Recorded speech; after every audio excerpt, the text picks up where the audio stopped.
Olá, saudações a todos, sejam muito bem-vindos, muito bem-vindas a mais uma aula do nosso canal Leide Explica.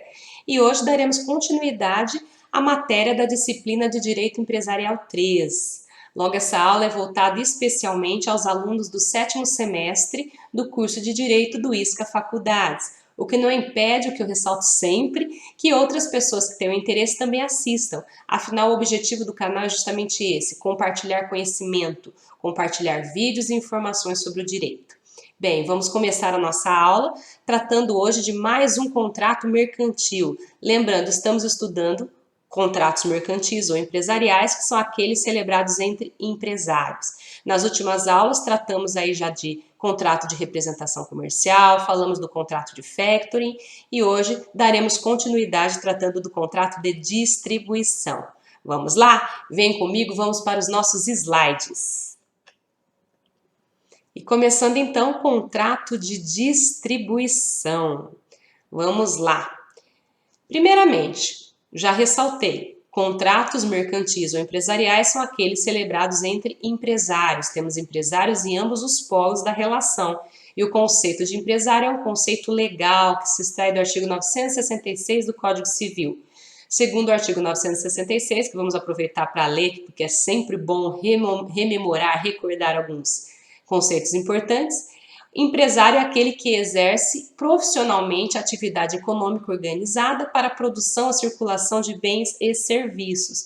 Logo, para que eu tenha a figura do empresário, eu devo ter as seguintes características: profissionalismo, atividade econômica organizada e produção ou circulação de bens ou serviços. Já vimos também que os contratos mercantis, também chamados empresariais, eles se dividem basicamente em três categorias: os contratos de sociedade, os contratos de intercâmbio e os contratos de colaboração. Estamos estudando os contratos de colaboração. E esses contratos de colaboração são aqueles que têm por característica a figura do colaborador que colabora com o fornecedor para ampliação, para potencialização do mercado de consumo. Ou seja, o colaborador ele se obriga a fazer investimentos em divulgação, propaganda, treinamento de pessoal, enfim, circunstâncias que possam possibilitar aí um incremento, uma maximização do mercado consumidor do fornecedor. É esse o objetivo dos contratos de colaboração empresarial. A ajuda, o auxílio, a colaboração na criação ou ampliação do mercado do fornecedor. Vimos também que os contratos de colaboração se dividem basicamente em duas espécies. Temos os contratos de colaboração por aproximação e por intermediação. Por aproximação, como o próprio nome diz, o colaborador apenas aproxima o fornecedor do mercado. Ele não compra produtos para revender, ele apenas identifica pessoas interessadas em adquirir os produtos do fornecedor ou fabricante. No caso da intermediação, o colaborador ele vai além, ele adquire produtos também, como no caso da franquia, e oferece ao mercado, que também aí indiretamente potencializa o mercado consumidor do fornecedor. E falando de contrato de distribuição, vocês devem estar pensando, ora, né, não estudamos já esse tipo de contrato, parece que ele não é muito estranho. É verdade. O contrato de distribuição ele está regulamentado no Código Civil juntamente com o contrato de agência, são contratos civis. Mas quando eles são celebrados entre empresários, eles ganham essa conotação de contrato empresarial ou mercantil. Logo, as regras gerais estão no Código Civil e essa aula é voltada justamente para revisitar os conceitos, os artigos que tratam do assunto. Por isso, eu vou passar rapidamente por algumas questões, porque elas já foram estudadas quando tratamos dos contratos de agência de distribuição na disciplina de contratos de direito civil. Mas vamos lá. Primeiramente, a agência e distribuição estão regulamentados no mesmo artigo, no mesmo capítulo do Código Civil. O artigo 710 traz o conceito de ambos. Ele diz o seguinte: pelo contrato de agência, uma pessoa assume, em caráter não eventual e sem vínculo de dependência, a obrigação de promover, à conta de outra, mediante retribuição, a realização de certos negócios em zona determinada, caracterizando-se a distribuição quando o agente tiver à sua disposição a coisa a ser negociada. Parágrafo único. O proponente pode conferir poderes ao agente para que este o represente na conclusão dos contratos. Daí eu já vou para a diferenciação entre contrato de agência e distribuição e já vou explicar por que essa aula é focada somente no contrato de distribuição e não no de agência. A diferença crucial entre agência e distribuição é a posse da coisa. Porque no contrato de agência, o agente ele não tem a coisa negociada à sua disposição. Ele apenas faz essa mediação sem ter a coisa à sua disposição. Enquanto que na distribuição, o distribuidor, vejam a nomenclatura, tem a coisa negociada à sua disposição. Por isso, essa é a grande diferença entre o contrato de agência e o contrato de distribuição. É quem tem aí a posse ou não da coisa, quem tem a coisa à sua disposição. Agência e representação comercial. Já estudamos representação comercial, vimos que a finalidade do representante comercial é obter pedidos, né, para compra e venda das mercadorias fabricadas. Ele faz essa intermediação também, mas há uma pequena diferença que alguns doutrinadores colocam com relação à agência. Existem basicamente duas correntes e eu dividi essas duas correntes nessa tabela. A primeira corrente, que pode ser considerada como uma corrente majoritária, trata o contrato de agência e representação como contratos iguais, ou seja, o contrato de representação e o contrato de agência seriam a mesma coisa. E eles se pautam basicamente em três fundamentos para chegar nessa conclusão. O primeiro fundamento é que a lei específica do representante comercial, lembram-se aquela lei 4886 de 65, ela não foi revogada com a promulgação do Código de 2002. Logo, ela continua vigente. Os artigos 718 e 721 do Código Civil fazem referência a uma lei especial que não é especificada no Código Civil, de modo que se interpreta que essa lei especial é a Lei 4886 de 65, que é a Lei da Representação Comercial. Por fim, os defensores dessa corrente, que colocam agência e representação comercial no mesmo balde, como a mesma coisa, dizem que o artigo 1º da Lei da Representação Comercial, dos representantes comerciais, e o artigo 710 do Código Civil descrevem contratos análogos, ou seja, o conceito de contrato de agência e de representação comercial seria idêntico, seria análogo, seria muito parecido, portanto, ambos seriam a mesma coisa. Outra corrente minoritária, ela faz uma pequena diferenciação. Segundo essa corrente, agência é uma coisa e representação é outra coisa. Isso porque a lei de representação comercial, ela foca em regular a categoria dos representantes comerciais autônomos, de forma que o contrato de representante comercial previsto no artigo 27 da lei específica é aquele executado por pessoas inscritas nos conselhos regionais da categoria. Logo, essa corrente sustenta o seguinte, que no contrato de agência é um contrato que não necessariamente é feito entre empresários e não há necessidade de inscrição no Conselho Regional da categoria. Enquanto que a representação comercial, que segue uma lei específica, essa lei de 65, a lei 4886 de 65, seria destinado somente, o contrato de representação comercial, somente àqueles que estão inscritos no Conselho Regional e, portanto, aí detém também a característica de empresário. Então, essa é a distinção que essa corrente minoritária faz. Para efeitos do nosso estudo, como as regras da representação comercial já foram estudadas e o capítulo que trata da agência e da distribuição é o mesmo, nós vamos nos focar hoje somente no contrato de distribuição. Eu vou presumir aí que ambos, agência e representação comercial para efeitos aí mercantis, seriam a mesma coisa, já que quando eu falo, né, de um representante comercial empresarial, né, nos termos de empresário, eu me refiro à aplicação da Lei 4886 de 65. Tudo bem? Então, essa é a justificativa para não se tratar novamente de agência e distribuição separados. O motivo, ressalto, de tratarmos aí somente do contrato de distribuição nesse momento, é porque já tratamos do contrato de representação comercial, já vimos as regras e sob o aspecto mercantil, né, o representante comercial ele é um empresário, tá bom? Então, quando eu falo em contratos mercantis, eu falo na figura da representação comercial. Vamos lá para a distribuição. Vimos então que a distribuição ela se difere da agência e da representação, porque na distribuição eu tenho um passo além, ou seja, o distribuidor tem à disposição a coisa consigo. Logo, a distribuição é uma operação econômica de redução de distância entre a produção e o consumo. Temos a figura do distribuidor e a figura do produtor ou do fabricante.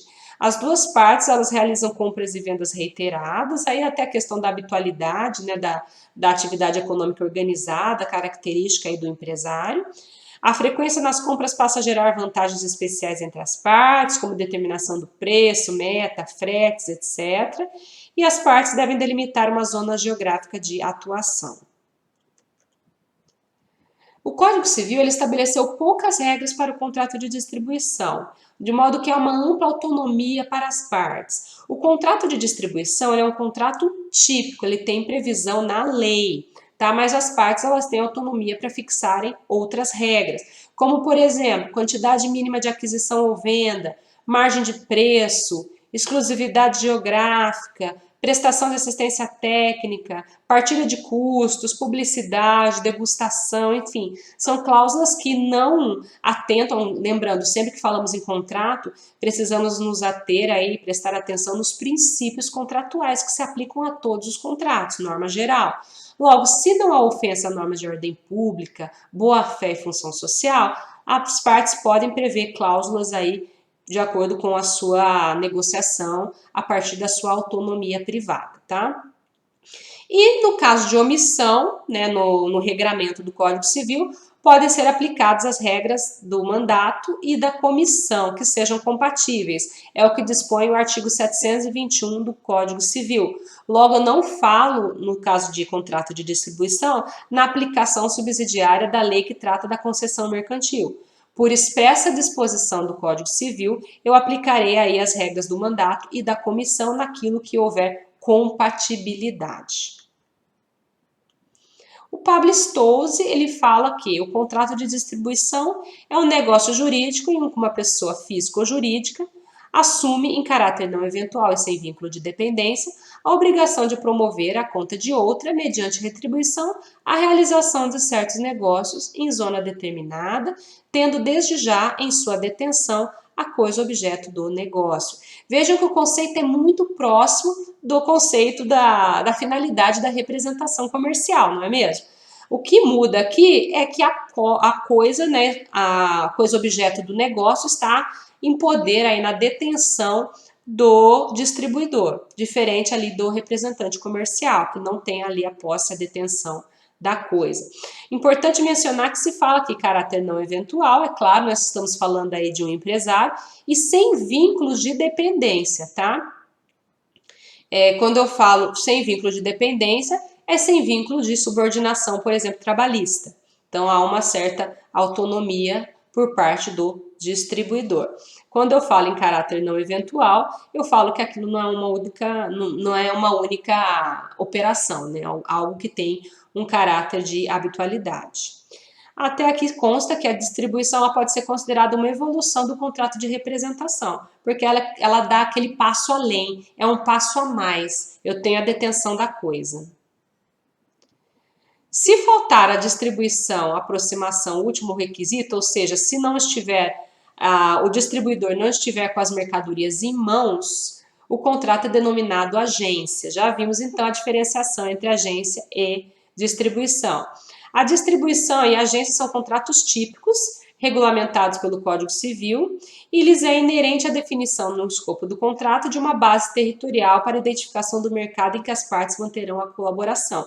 Ou seja, como ali o objetivo é a mediação de negócios, eu tenho que ter delimitado uma zona de atuação que pode ou não ser exclusiva, veremos já a seguir. Então, o contrato de distribuição, ele é bilateral, ou seja, obrigações recíprocas de ambas as partes. Ele é oneroso, tem o sacrifício patrimonial, prestações sucessivas, vejam que ele não é eventual, ele se prorroga no tempo. Consensual, ou seja, se aperfeiçoa com a mera vontade das partes. Formal, exige uma forma escrita e, em geral, ele é de adesão. Né? Em geral, as partes não discutem as cláusulas, apenas uma concorda com aquilo que foi estipulado com a outra. O contrato de distribuição, novamente, tem natureza de contrato típico, Mas a doutrina, uma parte da doutrina também o caracteriza como um contrato misto. É o que explica Rubens Requião. Rubens Requião ele fala que o contrato de distribuição ele é um contrato misto, porque ele conjuga no seu bojo um contrato de compra e venda, um contrato de fornecimento de estoques e mercadorias, um contrato de prestação de serviços de assistência técnica, um contrato de uso de marca, enfim, são vários contratos unidos em um só. Né? Para que haja essa intermediação de negócio, seria necessário todo esse emaranhado de contratos de pactos. Essa é a opinião do Rubens Requião.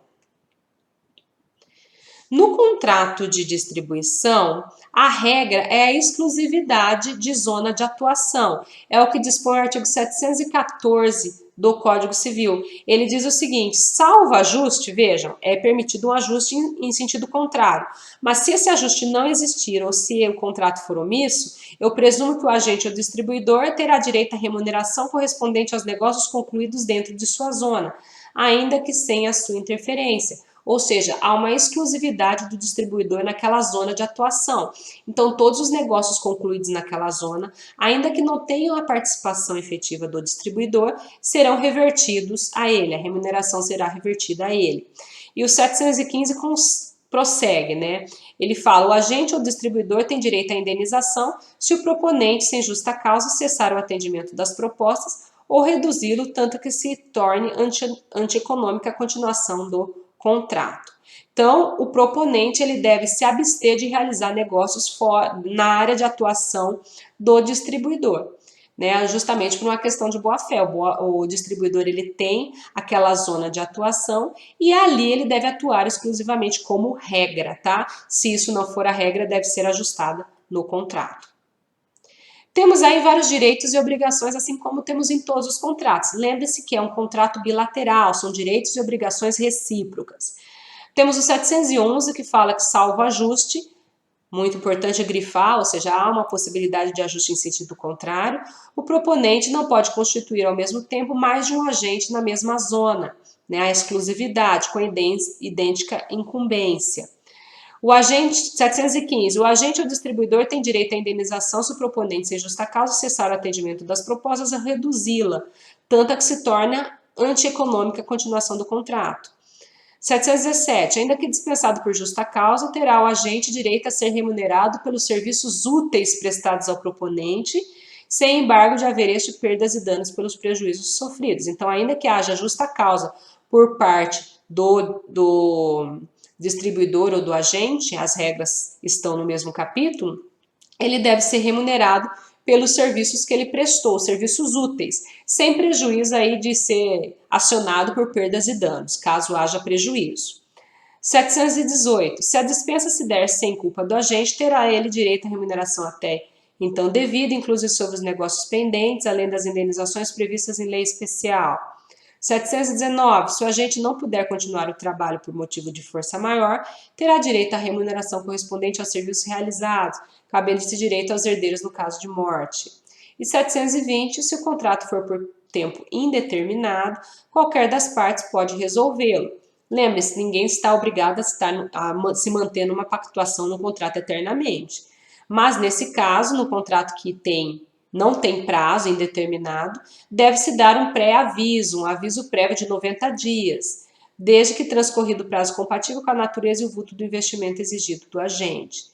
No caso de divergência entre as partes, o juiz decidirá da razoabilidade do prazo e do valor devido. Obrigações principais, aquelas são todas as obrigações trazidas aí na disposição do Código Civil. Mas temos aí uma obrigação principal do proponente, que é pagar a comissão, podendo o contrato condicioná-lo ao efetivo pagamento do preço pelo terceiro adquirente das mercadorias. E enquanto a obrigação do distribuidor ou agente, a obrigação principal é encontrar interessados e adquirir o produto do proponente, e encontrando-os, receber deles o pedido de compra. Então, ele já tira o pedido, aproxima, busca aí o mercado e também já obtém os pedidos. Vejam que é muito parecido com a representação comercial. Por isso que eu estou tratando da distribuição, porque ela tem esse passo além da representação. Lembrando que há doutrinadores que tratam agência e representação comercial como a mesma coisa. Essa é a maioria. Alguns fazem uma distinção de acordo com a figura aí do representante inscrito no conselho de classe ou não. Distribuição não é revenda, isso é muito importante. O distribuidor, ele só tem esse objetivo de aproximar, de ampliar o mercado, afinal é um contrato de colaboração. Mas ele não compra mercadoria para revender, ele nunca compra a mercadoria do proponente. Ele age como depositário da mercadoria que pertence, ele tem ali o poder, a posse da coisa, de maneira que, ao concluir a compra e venda e promover a entrega dos produtos ao comprador, ele não age em nome próprio, mas faz em nome por conta da empresa que representa. Em vez de atuar como vendedor, atua como mandatário do vendedor. Não é à toa que a própria lei, o próprio Código Civil, reconhece a aplicação subsidiária das regras relativas ao mandato, tá? Tal contrato difere-se do contrato de concessão comercial, este sim baseado na revenda das mercadorias. Contrato de concessão comercial será objeto de estudo ainda, mas o que temos que ter em mente é que distribuição não é revenda. Falamos aí da distribuição pura, contrato típico previsto no nosso Código Civil. Mas e se houver essa revenda, se o distribuidor comprar para revender?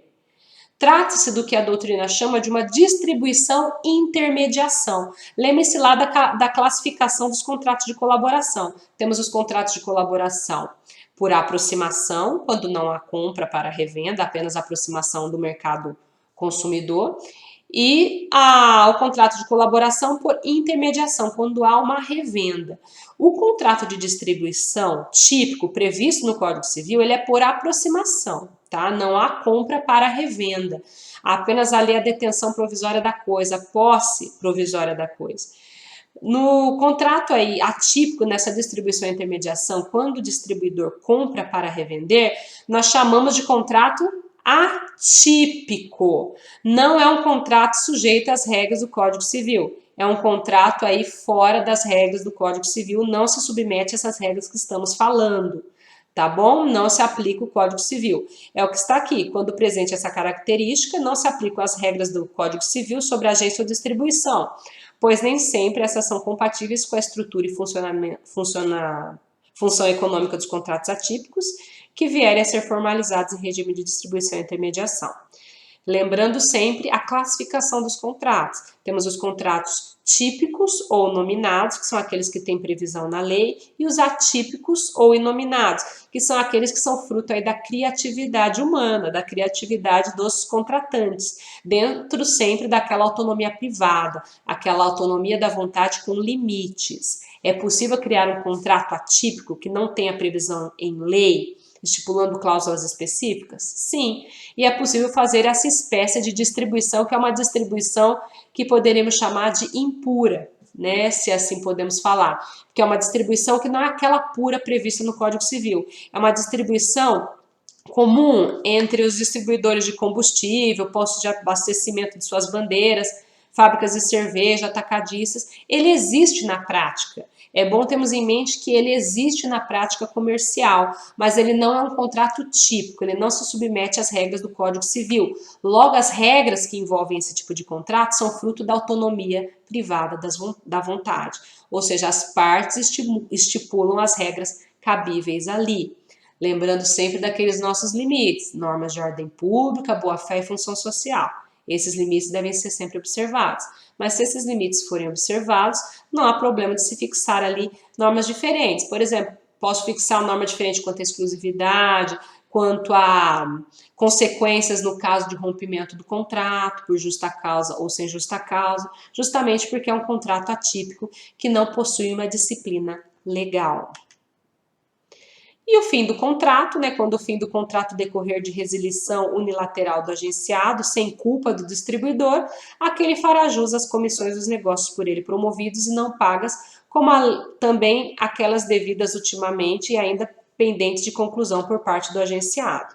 Vimos aí no artigo 720, a questão no caso aí de um contrato por prazo indeterminado, por medida até de boa-fé, exige-se um pré-aviso de 90 dias. Bem, eram essas as minhas considerações sobre o contrato de distribuição, mais um contrato de colaboração. Recomendo aí a leitura da doutrina, que sempre é imprescindível. Seguiremos caminhando aí tratando de mais contratos mercantis. O contrato de distribuição é um contrato que já foi visitado na disciplina de Direito Civil. Ele é o mesmo, só que agora com sujeitos diferentes. Agora falamos de empresários em ambos os polos da relação jurídica, mas a regra geral está no Código Civil. Que eu gostaria de deixar claro que contrato de distribuição, ele é aquele previsto no Código Civil, um contrato de colaboração em que não há a revenda de produtos. Se houver a revenda ali do objeto, da coisa que é o objeto do contrato, né, da coisa objeto do contrato, eu falo de um contrato atípico, tá bom? Então eram essas as minhas considerações nesse momento. Um forte abraço, fiquem com Deus e nos vemos em breve. Até mais!